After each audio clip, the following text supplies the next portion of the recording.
Merci beaucoup. Je me trouve jeune pour être un invité d'honneur pour cet événement, mais merci beaucoup. J'étais surpris quand on m'a fait l'invitation, mais j'ai accepté volontiers.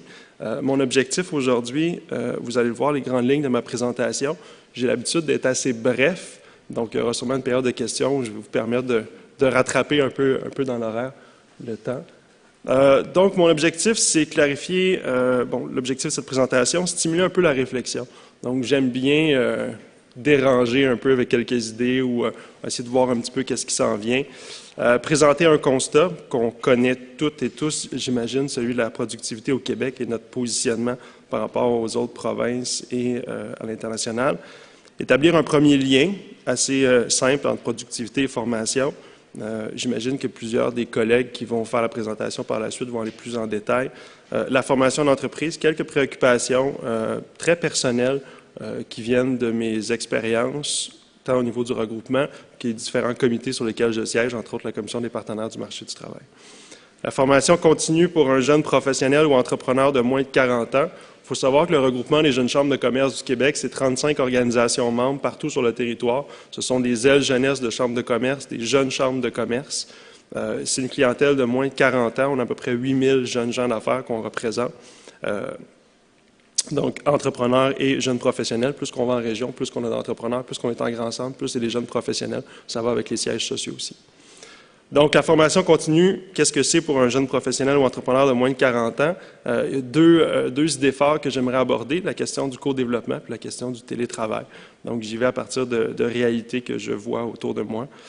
Et pourquoi la formation continue, le lien aussi avec ce qui s'en vient, les grands changements à venir, les deux idées un petit peu dérangeantes que j'ai vues récemment et que je voulais aborder avec vous, toujours pour stimuler la réflexion, la fin de la vie privée professionnelle, et vous verrez le lien avec la formation continue, et la fin du secret, le mieux garder, le salaire. La productivité, donc si on se fie au rapport, au bilan 2013 du Centre sur la productivité et la prospérité, vous retrouvez ici deux éléments de la conclusion qui nous permettent de constater que le Québec tire un peu de la patte en termes de productivité. Donc, on parle du PIB par heure travaillée, 54,95. Donc, sont actuellement les moins productifs que bon nombre de leurs homologues canadiens et internationaux. Et pire encore, on observe une diminution marquée des investissements au Québec depuis 1999. Donc, le niveau des investissements, tout ce qui est matériel, équipement, et donc la plupart du temps, on a d'une part en productivité un investissement en équipement, en machinerie, mais la formation qui va justement pour l'utilisation de ces nouvelles, soit technologies ou équipements. Donc, on a un retard. Productivité, on n'a pas eu beaucoup de grands débats au Québec sur la productivité. Je pense que celui qui avait marqué les esprits, c'est celui avec Lucien Bouchard et sa sortie. J'imagine que toutes et tous vous vous souvenez. Et ça avait été très mal compris. Donc, c'est un enjeu qui a été difficile à aborder dans l'espace public. Être productif voulait dire, pour plusieurs des personnes, comment ça avait été compris lorsque M. Bouchard avait fait sa déclaration, comme quoi on ne travaillait pas assez, alors que la productivité, ce n'est pas l'idée de faire plus d'heures, mais c'est l'idée de travailler mieux. C'est l'idée de travailler mieux et plus efficacement pour une heure de travail. Mais j'ai souligné une heure de travail parce que je pense que c'est important de se poser la question souvent quand on regarde, nous, notre horaire de travail, à chaque heure, ce qu'on fait, ce qu'on effectue comme travail, et de se dire, est-ce que je suis au maximum de ma productivité? Ça, c'est la question la plus intéressante. Puis quand je pense juste à la question de la gestion des courriels que je vois autour de moi, c'est souvent la grande préoccupation, comment gérer mes courriels. Et je pense qu'il y a un lien direct avec la productivité. Les trois grandes étapes habituelles pour améliorer la productivité des entreprises qu'on entend le plus souvent, c'est d'inciter les employés à être plus productifs, donc évidemment, mais ça passe par favoriser la formation. Formation continue, l'investissement en technologie de l'information, en machinerie, en équipement, puis revoir la fiscalité des entreprises. Donc, il y a là un lien très clair entre la productivité et la formation continue, étant donné que c'est la première étape pour être plus productif, c'est de favoriser la formation au sein de l'entreprise. Et c'est en lien avec le deuxième point, comme je le disais un peu plus tôt, sur les investissements en technologie de l'information, en machinerie. La formation en entreprise, j'ai quelques préoccupations. Je vois ma collègue du Conseil du patronat qui va être là après moi, les préoccupations qu'on partage, entre autres, les collègues patronaux au niveau de la Commission des partenaires du marché du travail. La formation en entreprise, un mythe. Est-ce qu'il y a formation ou est-ce qu'il n'y a pas formation en entreprise? Et là, il faut spécifier, je pense que souvent, quand on parle de formation d'entreprise, on fait un peu, on le réfléchit dans une optique souvent de mur à mur, alors que c'est très différent de la grande entreprise que de la majorité des PME au Québec. La grande entreprise, la plupart du temps, c'est structuré, il y a des programmes de formation, il y a des directions de ressources humaines. Je ne dirais pas que c'est moins un problème, parce que souvent, on va voir que c'est souvent les hauts dirigeants qui vont aller chercher plus la formation que l'ensemble des employés en grande entreprise. Des fois, les programmes existent, mais sont très peu utilisés. Donc, je ne veux pas dire non plus que c'est la panacée, mais en grande entreprise, ce n'est pas nécessairement la même problématique qu'en PME.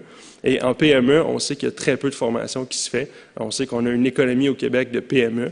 Et souvent, et je le vois, je parle un petit peu plus loin, la structure des entreprises, souvent, c'est en bas de 100 employés, c'est très rare qu'on va voir des fois des directions de ressources humaines dans une entreprise. Donc, avant on disait 70, maintenant ça a l'air qu'on est rendu à peu près à 100.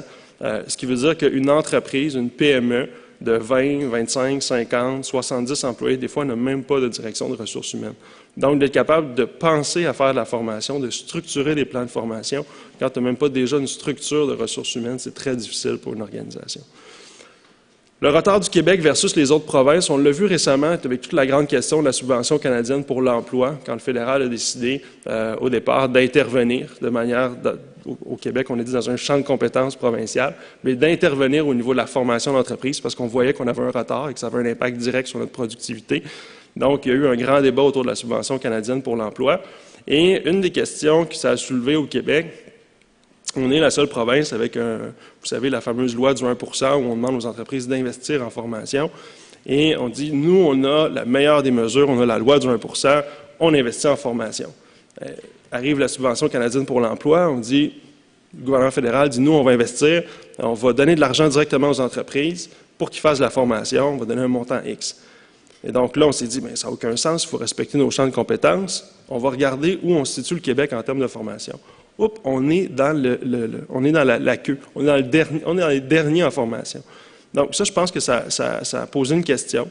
Il y a eu unanimité au niveau de la Commission des partenaires du marché du travail de faire une démarche commune avec le gouvernement du Québec pour qu'il y ait un respect des champs de compétences, qu'il y ait un accord qui soit fait au niveau de la subvention canadienne pour l'emploi.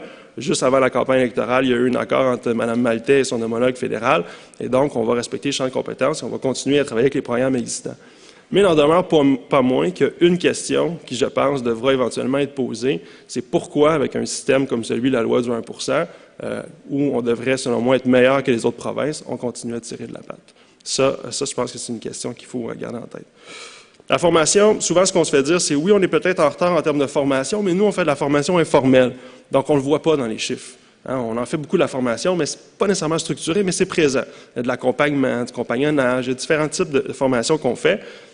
Et donc, ça, c'est un facteur souvent qu'on ne voit pas, la formation informelle.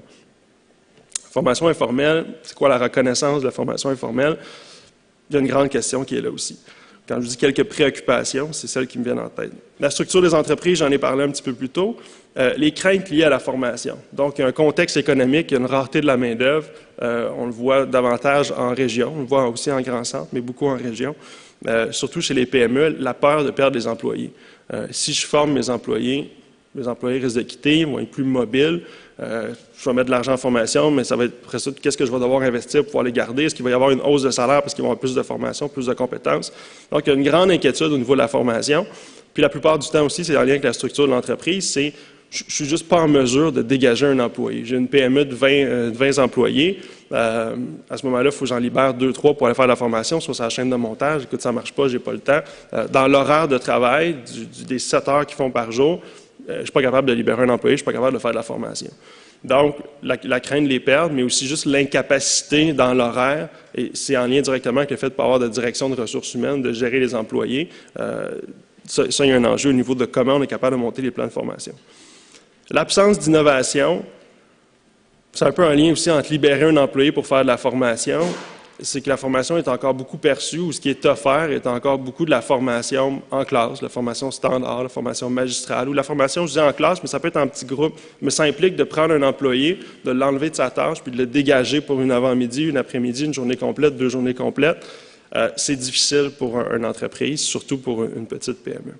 Donc, est-ce que la formation en ligne a une avenue intéressante? moi, je regarde ce qui est fait présentement au niveau des mutuelles de formation. Il y a eu des tests qui ont été faits depuis les 3 à 5 dernières années, beaucoup au Québec. Ça marche pas. C'est difficile à évaluer. On essaie de les évaluer présentement. Il y a eu une mutuelle qui a été faite avec la Fédération des chambres de commerce du Québec. Il y a eu certaines difficultés. On essaie d'aller vers la formation en ligne. Des fois, on lance des contenus de formation en ligne. On n'a pas assez d'inscriptions. Donc, je pense qu'il faut innover, mais en même temps, quand on innove, des fois, on a de la difficulté à aller chercher une clientèle qui est plus traditionnelle qu'on arrive à avoir sur des formations en classe. Donc, la question de l'innovation, pour moi, c'est une grande réflexion. Le co-développement. Donc là, j'y vais dans 2 idées fortes. Je fais le lien entre la formation et la productivité parce que, pour moi, c'est clair que si on veut plus productif, il faut davantage de formation. Puis la formation, il faut commencer à la réfléchir différemment. Le co-développement, c'est une chose qu'on entend de plus en plus parler. Co-développement, ce qui est intéressant, c'est que ça permet de définir ses besoins d'apprentissage et de stimuler l'intérêt d'apprendre.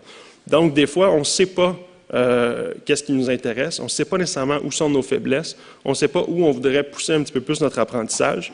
Je nomme ici la question des échecs des jeunes pousses, donc des jeunes entrepreneurs.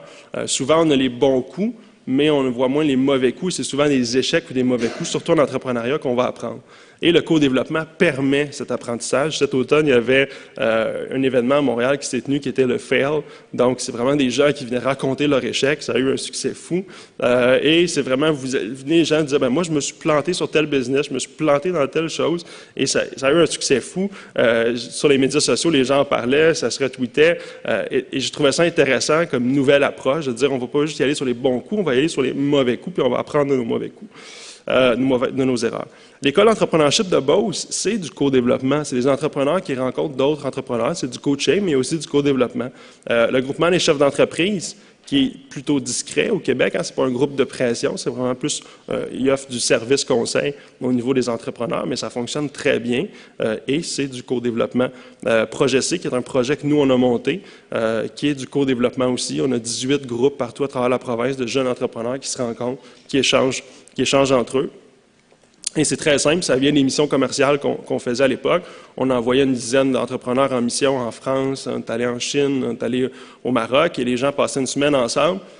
Et là, ils se rendaient compte qu'il y avait les mêmes problématiques. Ils se rendaient compte qu'ils cherchaient un comptable, l'autre avait un super bon comptable. Donc, il y avait du co-développement, il y avait du partage d'expertise, il y avait du partage de réseaux de contacts. Et c'est suite à ça qu'on a mis sur pied le projet C. Le coworking, de plus en plus, ça existe beaucoup dans les grands centres, mais quand on va en Europe, toute l'Union européenne est en train de bâtir des centres de coworking. Aux États-Unis, ça existe de plus en plus. Il y a des conférences internationales de coworking.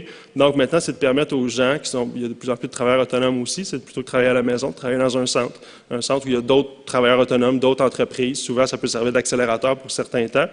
Mais dans les centres de coworking, au départ, c'était plus de la location de bureaux avec on partage une secrétaire, tout ça. Maintenant, c'est organisé au niveau du co-développement à l'intérieur. Donc, les gens vont faire des déjeuners une fois par mois, vont inviter des conférenciers ou des experts sur place en fonction des besoins des gens. Donc, il commence à avoir une espèce de système de formation qui s'installe et de co-développement à l'intérieur des centres de coworking. Et là, on commence au Québec à voir certaines régions, certaines municipalités vouloir mettre sur pied des centres de coworking. Chicoutimi, prochainement, ils sont en train de travailler, on fait un projet pilote, ils veulent développer les centres de coworking. L'accès à du contenu de qualité gratuitement, je pense exemple aux formations universitaires au MIT. On a vu des gens récemment, quelqu'un que je connais qui a perdu son emploi, qui s'est mis à suivre la formation, faire des cours en ligne comme ça gratuitement. Après ça, il est allé travailler à New York en TI, il n'avait pas un background en TI, il a juste réussi à apprendre à programmer, à faire ses preuves, à aller chercher ses reconnaissances, puis à peu près en 6 mois, il s'est reviré de bord, puis il est allé faire quelque chose de complètement différent. Assez rapidement. La formation continue sur demande.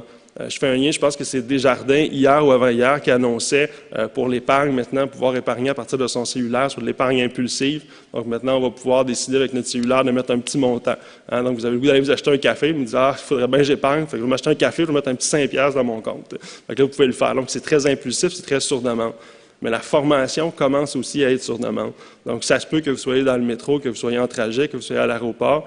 Le besoin d'apprendre maintenant, il peut être un peu partout et il n'est pas nécessairement sur 1 heure, sur 2 heures, il peut être sur 15 minutes.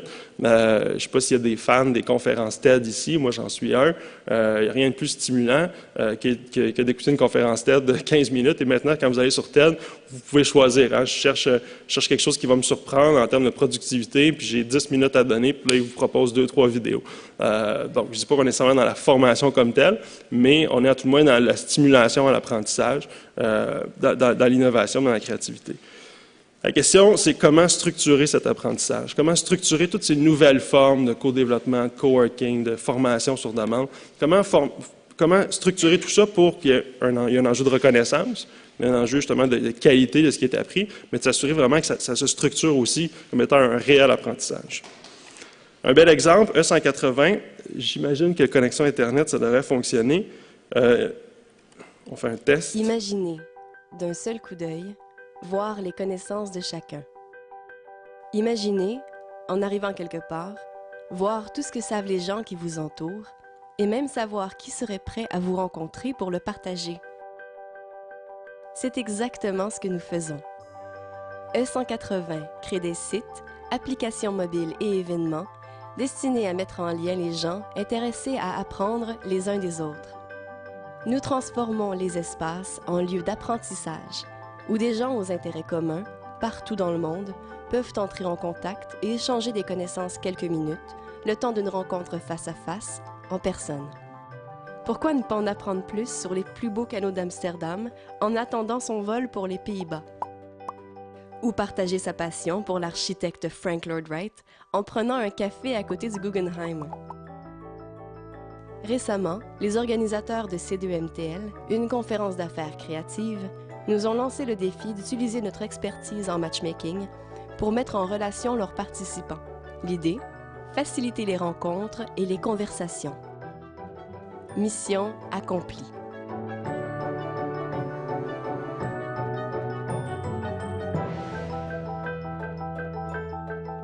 The point of being here is to make connections, but also the right connections, and I felt like it really enabled all of that and enhanced the experience for me here. Really meaningful connections that you can take to the next level and gain something from. I would always get a response from people. It wasn't one of these things where you send a request out there and it goes into a black hole. So obviously other people were finding it easy to use too. It's bridging social media with actual physical meetings between people. It's a very exciting platform. E180 veut transformer votre espace en un lieu de rencontre et d'échange de connaissances. Imaginez les possibilités.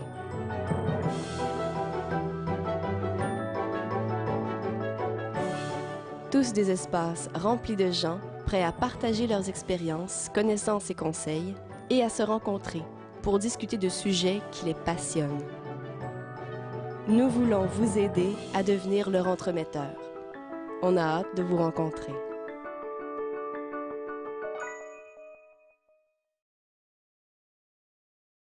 Je voulais vous montrer E180 parce que ça a été d'une part l'activité coup de cœur à C2 Montréal l'année passée. Je vais vous montrer ça ici. Ça a été d'une part l'activité coup de cœur à C2 Montréal l'année passée. C'est une plateforme qu'on utilise cette année dans un de nos événements qui s'en vient la semaine prochaine. L'idée, comme je disais tantôt, le co-développement, c'est stimuler l'apprentissage, l'intérêt pour l'apprentissage, c'est de permettre de peut-être mieux définir ses besoins d'apprentissage. Donc, souvent, si vous avez un intérêt, je ne sais pas, pour les technologies de l'information, les solutions web, c'est quoi le SEO, c'est quoi, vous ne le savez pas. Donc, vous pouvez avoir un intérêt, mais vous ne savez pas exactement ce que vous voulez aller apprendre. Dans un événement comme celui-là, où vous avez des rencontres possibles, vous êtes capable de savoir un petit peu plus c'est quoi pour ensuite être capable de cibler vos besoins de formation. Et comme on voit, ça peut être utilisé partout, à l'aéroport quand vous attendez. Donc maintenant, avec la géolocalisation, vous pouvez savoir autour de vous. Donc, c'est une belle approche. J'avais dit que j'allais être plus rapide, mais je vois le temps défiler. Le télétravail, on pourra revenir sur E180 dans la période de questions. C'est très engageant, E180. On a un événement la semaine prochaine, on utilise la plateforme et habituellement, les gens viennent, s'assoient, écoutent des conférences. On leur dit, avant de venir à l'événement, vous devez cibler qu'est-ce que vous savez que vous êtes en mesure de partager, et qu'est-ce que vous voulez apprendre avant l'événement. Donc, il y a une réflexion avant l'inscription à l'événement. Et on a gagné des nouveaux joueurs, mais on a perdu des joueurs aussi avec l'utilisation d'une plateforme comme celle-là dans un événement, parce que le commitment, l'engagement était plus grand au départ. Le télétravail, on voit avec le télétravail qu'il y a une possibilité d'hausser la productivité, d'une part en réduisant les taux de déplacement, tout ça. Donc, il y a une possibilité d'aller chercher du temps avec le télétravail, mais une possibilité de sauver des coûts aussi. Et la question qui est intéressante avec le télétravail, c'est à partir du moment où on sauve du temps et on sauve des coûts, est-ce que ça dégage une marge de manœuvre pour de la formation continue? Mais ça, c'est quelque chose qui est intéressant, surtout quand on parle de formation en ligne, de formation continue accessible à distance et à tout moment du jour. Donc, je voulais faire un petit point sur le télétravail. Et deux idées un petit peu choc que je voulais vous lancer en terminant. La fin de la vie privée professionnelle. Il y a 5 ans, ou il n'y a même pas 5 ans, est-ce que vous étiez en mesure autour de vous de voir les curriculums vitae de tous vos collègues? La personne qui travaille à côté de vous, la personne qui est votre ami, votre cousin. Maintenant, vous pouvez le savoir. Ça prend 2 minutes d'aller sur LinkedIn, sur peu importe les plateformes. Donc, il n'y a plus de vie privée professionnelle. Et ce que vous mettez sur votre CV, tout le monde peut le voir. Donc, d'une part, il y a une vérification par les pairs. Donc, ça se peut que vous dites, moi, j'étais le meilleur de ma cohorte, puis qu'il y a un de vos collègues qui vient faire un commentaire en disant, tout, c'était moi le meilleur de la cohorte. Et donc, maintenant, vous n'avez plus possibilité de traficoter un peu votre curriculum vitae, et la formation devient un facteur de différenciation important. Donc, vous êtes capable de voir, est-ce que la personne a terminé ses études puis elle n'a rien fait depuis, ou est-ce qu'elle a continué à faire la formation, est-ce qu'elle est toujours à jour, est-ce qu'elle a progressé professionnellement, puis est-ce qu'elle est allée chercher d'autres aspects avec la formation, d'autres compétences. Puis on a vu son cheminement professionnel, son parcours académique. Donc, tout ça est public maintenant. Donc, c'est fini la vie privée professionnelle. Donc là, selon moi, il y a une belle opportunité pour la formation continue. Et le salaire est encore aujourd'hui le secret le mieux gardé. Ça, je pense que ça fait 2 semaines, j'ai vu un article sur ça. Il parle d'un changement de paradigme. Il dit, de tout temps, le salaire était quelque chose qu'on gardait un peu privé. Maintenant, ça sent bien que ce ne sera plus le cas. Le salaire va être, tout le monde va savoir le salaire que vous faites, tout le monde dans la salle, un peu comme le CV. La transparence, c'est une valeur de plus en plus importante, on le voit. On le voit avec tous les salaires des hauts dirigeants, les bonus. En société publique, c'est transparent. Et donc, un salaire qui est versé en fonction de l'atteinte d'objectifs connus de tous. Par conséquent, le salaire sera connu de tous et à tous les paliers de l'entreprise. Et donc, ça, j'imagine que si vous êtes en train de penser, c'est assez choquant, c'est assez dérangeant de penser que tout le monde va connaître votre salaire. Souvent, on le garde un peu, mais en même temps, quand on y réfléchit, on se dit, au fond, si les objectifs sont fixés, sont connus, puis que j'atteins les objectifs, puis que je suis productif, puis je le fais bien, c'est un peu normal que je mérite ce salaire-là. Le salaire, il n'est pas arbitraire, il est fixé en fond de la tâche que j'ai à faire puis de l'atteindre les objectifs. Donc, pourquoi il ne serait pas connu de tous?